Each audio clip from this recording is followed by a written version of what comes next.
Hello students, welcome to constant exam GK. इस video में 29 से 31 मई 2025 के इम्पॉर्टेंट डेली करंट अफेयर्स के ऊपर चर्चा करेंगे। वीडियो काफ़ी इंपॉर्टेंट होने वाली है। अगर आप किसी भी कॉम्पिटेटिव एग्जाम्स की तैयारी करते हैं तो करंट अफेयर्स की तैयारी के लिए यह काफ़ी इंपॉर्टेंट वीडियो होगी। वीडियो को एंड तक जरूर देखिएगा क्योंकि हर एक क्वेश्चन को विद फैक्ट्स समझाऊँगा। तो चलिए बिना टाइम वेस्ट किए वीडियो करते हैं स्टार्ट। पहला क्वेश्चन है, भारत को सार्वजनिक स्वास्थ्य समस्या के रूप में ट्रैकोमा के उन्मूलन के लिए WHO प्रमाण पत्र कहाँ प्रदान किया गया?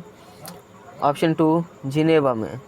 और यह मान्यता एक महत्वपूर्ण सार्वजनिक स्वास्थ्य उपलब्धि को दर्शाती है क्योंकि भारत दक्षिण पूर्व एशिया क्षेत्र में तीसरा ऐसा देश बन गया है जिसने सार्वजनिक स्वास्थ्य चिंता के रूप में ट्रैकोमा को समाप्त कर दिया है। कौन सी सरकारी संस्था दिल्ली गेम्स 2025 को प्रायोजित कर रही है? पेट्रोलियम मंत्रालय। इस आयोजन को सार्वजनिक क्षेत्र के उपक्रमों PSU का समर्थन प्राप्त है जो पेट्रोलियम मंत्रालय के अधीन काम करते हैं, जिससे यह मंत्रालय खेलों का प्राथमिक प्रायोजक बन गया है। किस राज्य ने आदिवासी किसानों को सौर पंप उपलब्ध कराने के लिए इंदिरा सौर गिरी जला विकासम योजना शुरू की है? तो ऑप्शन 2 तेलंगाना। तेलंगाना के मुख्यमंत्री कौन है? तो रेवंत रेड्डी हैं। इन्होंने नागर कुर्नूल जिले में स्थित माचाराम गांव में इंदिरा सौर गिरी जला विकासम योजना शुरू की है और इस पहल का उद्देश्य आदिवासी किसानों को बागवानी फसलों की सिंचाई में मदद करने के लिए 5 से 7.5 हॉर्स पावर तक के मुफ्त सौर ऊर्जा चलाने वाले पंप उपलब्ध कराकर उनकी सहायता करना है। संयुक्त सैन्य अभ्यास गोल्डन ड्रैगन 2025 किस देश में आयोजित किया गया है? कंबोडिया में। और चीन और कंबोडिया के बीच यह गोल्डन ड्रैगन 2025 संयुक्त सैन्य अभ्यास हुआ है और इस द्विपक्षीय रक्षा सहयोग पहल का 7वां संस्करण है। ये इस अभ्यास का जो कि दायरा है और इसका परिष्कार जो कि इसे बढ़ाया गया है, जिसमें उन्नत मानव रहित लड़ाकू प्रणालियां शामिल की गई हैं और इसमें जमीन, समुद्र और हवाई संचालन शामिल है। नेक्स्ट क्वेश्चन, भारत के परमाणु ऊर्जा कार्यक्रम के अग्रणी परमाणु ऊर्जा आयोग के पूर्व अध्यक्ष के रूप में जाने जाने वाले हाल ही में किसका निधन हो गया है? श्रीनिवासन का निधन हो गया है। डॉक्टर MR श्रीनिवासन भारत के परमाणु ऊर्जा कार्यक्रम के प्रमुख वास्तुकार थे और उन्होंने परमाणु ऊर्जा आयोग के अध्यक्ष के रूप में कार्य किया है। उनका निधन तमिलनाडु के उदगंडलम में 95 वर्ष की आयु में उनका निधन हो गया है। अपने करियर के दौरान उन्होंने भारत में 18 परमाणु ऊर्जा इकाइयों की स्थापना में महत्वपूर्ण भूमिका निभाई। कृषि खाद्य निर्यात को बढ़ावा देने के लिए किस राज्य ने अंतर्राष्ट्रीय क्रेता विक्रेता बैठक 2025 की मेजबानी की है? बिहार ने। 2023 के गृह युद्ध के बाद सूडान के पहले प्रधानमंत्री के रूप में किसे नियुक्त किया गया है? कामिल इदरीस को। और ये 19 मई 2025 को इनका नियुक्ति हुई है। यह नियुक्ति राजनीतिक स्थिरता और सूडान की सेना और रैपिड सपोर्ट फोर्स के बीच तीव्र संघर्ष के बाद एक संक्रमणकालीन नागरिक सरकार के गठन की दिशा में एक महत्वपूर्ण कदम है। भारतीय नौसेना किस राज्य में पारंपरिक रूप से निर्मित 5वीं शताब्दी से प्रेरित सिले हुए जहाज को शामिल करेगी? कर्नाटक में। यह जहाज 5वीं शताब्दी के समुद्री जहाज का एक नया रूप होगा जो कि अजंता की गुफाओं के चित्रों में दर्शाई गई प्राचीन भारतीय जहाज निर्माण तकनीक से प्रेरित है। 16वीं शेर जनसंख्या गणना के दौरान किस भारतीय राज्य के 11 जिलों में से 891 एक एशियाई शेर दर्ज किए गए हैं? तो गुजरात में। नेक्स्ट क्वेश्चन, लाल सागर क्षेत्र में युद्ध विराम के बाद किस प्रमुख समुद्री मार्ग ने बड़े कंटेनर जहाज़ों को आकर्षित करने के लिए 15% पारगमन छूट की शुरुआत की है? ऑप्शन 3 स्वेज नहर।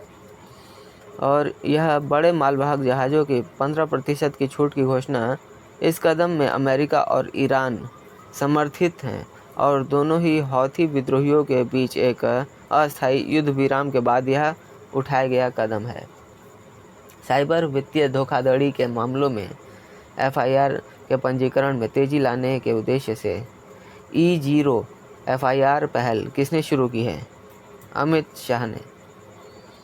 संयुक्त राष्ट्र महासागर सम्मेलन 2025 से पहले किस देश ने दूसरी ब्लू टास्क की मेजबानी की है?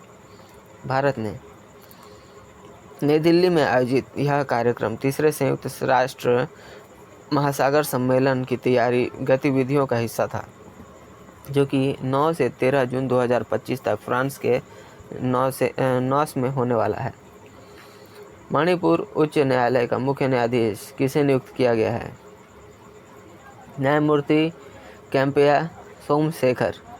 उनकी नियुक्ति की संस्तुति भारत के मुख्य न्यायाधीश BR गवई की अध्यक्षता वाले सर्वोच्च न्यायालय कॉलेजियम में 15 मई 2025 को की गई थी। यह नया नेतृत्व न्यायमूर्ति D कृष्ण कुमार के 21 मई 2025 के सेवानिवृत्त होने के बाद आया है। किस भारतीय राज्य को आधिकारिक तौर पर देश का पहला पूर्ण साक्षर राज्य घोषित किया गया है? मिजोरम को।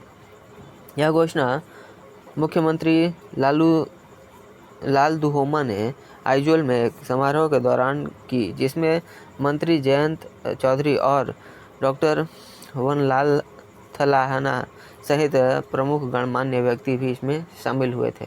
भारत के पहले 9000 HP इलेक्ट्रिक लोकोमोटिव इंजन का उद्घाटन किस राज्य में किया जाएगा? तो ऑप्शन 3 गुजरात में। यह आयोजन महत्वपूर्ण है क्योंकि यह भारत के उन्नत परिवहन प्रौद्योगिकी और कुशल रसद की दिशा में एक और मील का पत्थर साबित हुआ है। सार्वजनिक निजी भागीदारी मॉडल के तहत विकसित इस फैक्ट्री के अगले दशक में 1200 इंजन बनाने के लिए डिज़ाइन किया गया है। एशियाई उत्पादकता संगठन की 67वीं शासी निकाय बैठक कहाँ आयोजित की गई है? जकार्ता में। भारतीय मंत्रिमंडल का नेतृत्व DPIIT के सचिव श्री अमरदीप सिंह भाटिया ने किया है। बैठक में भारत ने APO के विजन 2030 और ग्रीन प्रोडक्टिविटी 2.0 पहल के प्रति अपनी प्रतिबद्धता पर जोर दिया है। हाल ही में किस भारतीय राज्य ने ऐप आधारित कैब एग्रीगेटर्स के लिए एक नई नीति पेश की है? ऑप्शन 2 महाराष्ट्र।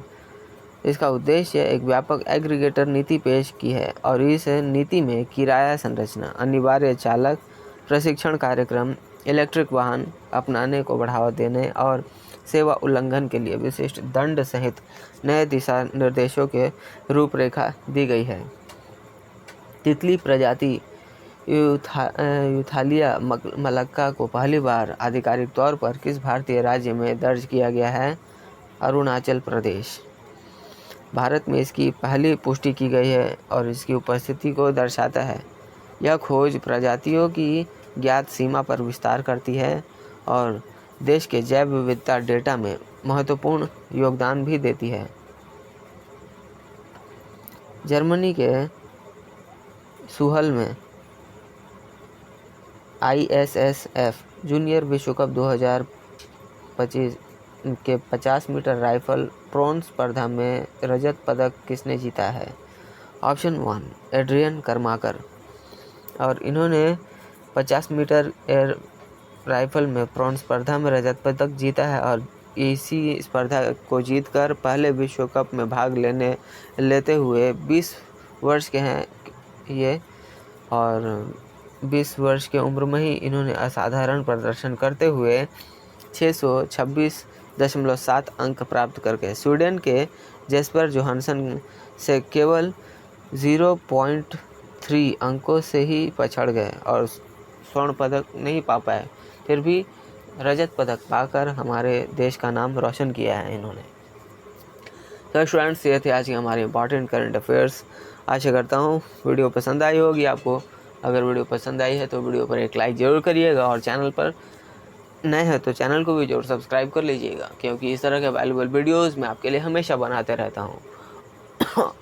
और आपको अगर और भी किसी टॉपिक पर वीडियोस चाहिए तो आप हमें कमेंट करके भी बता सकते हैं। आपका कमेंट हमारे लिए काफ़ी इम्पोर्टेंट है, ताकि हमें भी ये पता चल सके कि आपको किस टॉपिक पे जानना और समझना है, और आपको किस टॉपिक पर करंट अफेयर्स की तैयारी या फिर और किस टॉपिक पर आप एग्ज़ाम्स की तैयारी कर रहे हैं, तो उनमें हम आपको हेल्प कर सकते हैं। तो चलिए मिलते हैं नेक्स्ट वीडियो में, तब तक के लिए कीप वॉचिंग, कीप प्रिपेयरिंग।